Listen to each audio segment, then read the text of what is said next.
Assalamualaikum warahmatullahi wabarakatuh. Halo sahabat KM semuanya, bertemu lagi dengan saya, Kak Yulia Riksa Putri. Gimana nih belajarnya? Tetap belajar di rumah dengan semangat ya di tengah situasi yang sedang kita hadapi sekarang, yaitu wabah coronavirus. Kak Yulia yakin bahwa sebagian besar dari kalian udah banyak banget dengar berita soal wabah coronavirus. Sebenarnya kenapa sih bisa muncul virus baru yang sebelumnya belum pernah ada sama sekali di bumi? Kenapa juga virus ini bisa menular dengan sangat cepat? Lalu apa saja ya aspek medis yang diketahui tentang virus ini? Oke, sebelum kita lanjut, jangan lupa like dan subscribe video ini ya. Langsung saja. Jadi pertama-tama Kak Yulia mau ingetin bahwa coronavirus yang sedang mewabah ini punya dua nama official, yaitu novel coronavirus atau nCoV dan SARS-CoV-2. Jadi keduanya itu sama aja. Sementara itu, penyakit yang disebabkan oleh virus ini disebut COVID-19. Nah, kalian pernah bertanya-tanya nggak sih, kok bisa muncul virus baru seperti nCoV ini? Jadi, sebagian besar penyakit infeksi akibat virus baru yang terjadi di manusia sebenarnya merupakan virus-virus yang berada di hewan. Pengetahuan kita mengenai virus-virus yang ada di hewan ini amat terbatas. Bahkan pada hewan terdomestikasi atau hewan peliharaan. Jadi apalagi pada hewan liar yang ada di alam bebas. Nah, nCoV ini pun begitu. Sebenarnya dia ini adalah virus yang kemungkinan udah ada sejak lama, tapi kita sebelumnya nggak tahu aja sama keberadaannya. Bahkan, berdasarkan bukti yang paling kuat, menunjukkan bahwa nCoV ini awalnya dari kelelawar. Karena memang kelelawar diketahui sebagai spesies yang mengandung coronavirus dalam variasi paling beragam. Terus, apa dong yang bikin virus yang tadinya ada di hewan ini bisa menginfeksi manusia? Nah, Dr. Made Krishna mengatakan bahwa ada dua aspek penting. Yang pertama adalah adanya kontak antara hewan dengan manusia, serta kemampuan adaptasi virus itu sendiri di inang yang baru, dalam hal ini manusia ya. Kelelawar yang mengandung nCoV berkontak dengan manusia di Huanan Seafood Market di Wuhan, dan nCoV ini memiliki kemampuan adaptasi di tubuh manusia. Akibatnya bisa terjadi penularan nCoV dari manusia ke manusia lainnya tanpa harus ada paparan dengan kelelawar. Pertanyaan besarnya adalah kenapa sih penularannya bisa cepat banget? Salah satu hal yang mempengaruhi kecepatan transmisi penyakit infeksi adalah rute atau jalan masuknya virus dalam tubuh. nCoV ini kan spesifik, yang diserang adalah organ paru-paru karena ada komponen sel di paru-paru yang bisa dikenali oleh nCoV, dan komponen ini dijadikan media untuk dirinya itu memasuki sel tersebut. Nah, jadinya nCoV ini bisa dikeluarkan oleh tubuh orang yang menderitanya melalui lendir pernafasan atau droplet, yang tanpa kita sadari dapat dikeluarkan saat kita sedang bernafas sekalipun.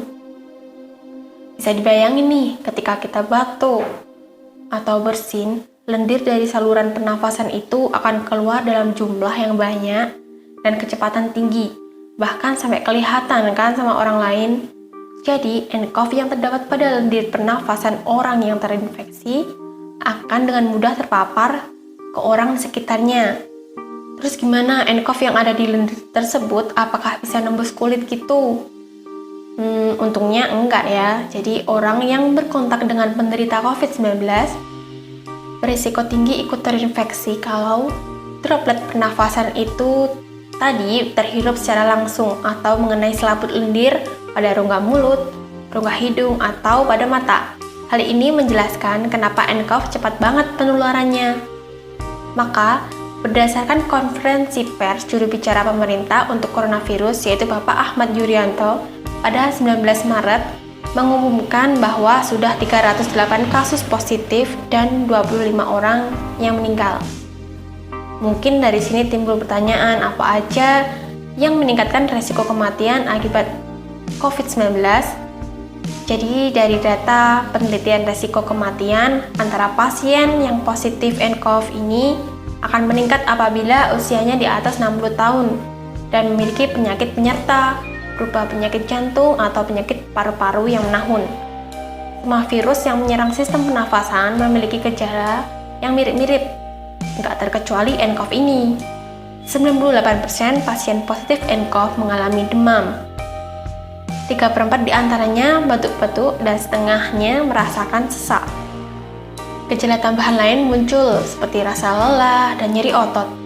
Apabila kamu merasakan demam atau setidaknya dari satu gejala seperti sesak, batuk, atau nyeri tenggorokan, kalian wajib berkonsultasi ke dokter.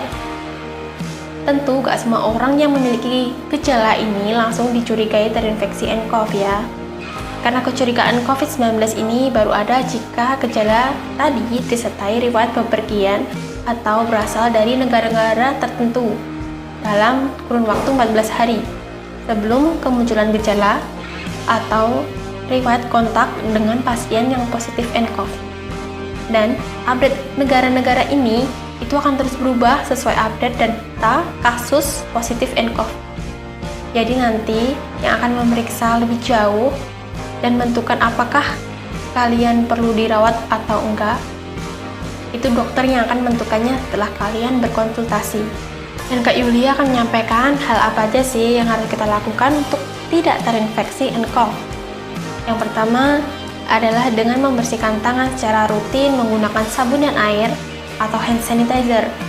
Dan virus ini bisa menempel di meja, pegangan pintu, di kereta, apapun itu. Dan dia tidak kasat mata. Tentu, nCoV tidak bisa hidup selamanya di benda-benda tersebut. Dan beberapa jam ia akan hilang atau mati. Tapi ketika kalian menyentuh benda-benda itu saat virusnya masih hidup, berarti tangan kalian udah ada virus ini. Terus kalian gosok-gosok hidung, mata, dan lain-lain. Makanya harus sering-sering cuci tangan.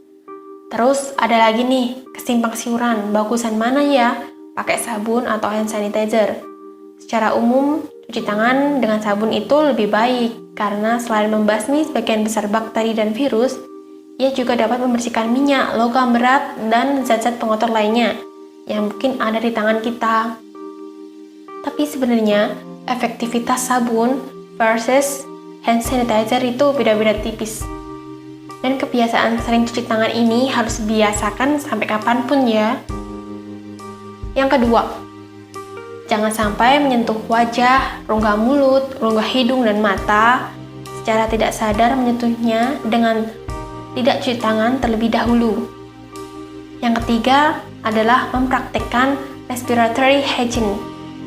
Berarti kita saat batuk dan bersin itu harus menutup mulut dan hidung menggunakan tisu. Atau ketika nggak ada tisu, kita bisa menutupinya dengan lengan bagian atas. Dan setelahnya kita tetap harus cuci tangan ya. Yang keempat, kalau ada orang sekitar kalian yang sedang sakit batuk atau bersin, sebisa mungkin jaga jarak minimal 1 meter.